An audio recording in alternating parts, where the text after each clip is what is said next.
என்னோட முழு கீதா ஜேர்னியை ஒரு 3 ஸ்லோகத்துல சொல்றதுக்கு முயற்சி பண்றேன்.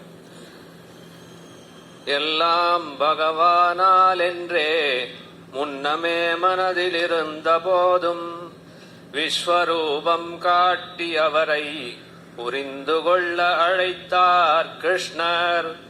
கர்மயோகம் அறிந்த பிறகு இருப்பதும் அதில்தான் என்றறிந்தேன். பண்புகள் பலவும் பறைந்துரைத்து பழுக்க வைத்தார் என்ன இன்னும். எனக்கென எண்ணம் அறவே அகற்றி நமக்கென வாழும் நன்மை தந்தார். அறிவென்றால் என்னவென்றறிந்த பின்பு எதிலும் பகவானாய் காண கிடைத்த சித்தம். இருப்பது பரம் மட்டுமென்றுணர்ந்த தருணம் அகமென்பதும் வேறல்ல, அது ஆனந்த உச்சம். இதுவே உண்மை என்று பறைசாற்றிச் சொன்ன ஆச்சாரியாருக்கு என் போதும். சபாஷ் சபாஷ்.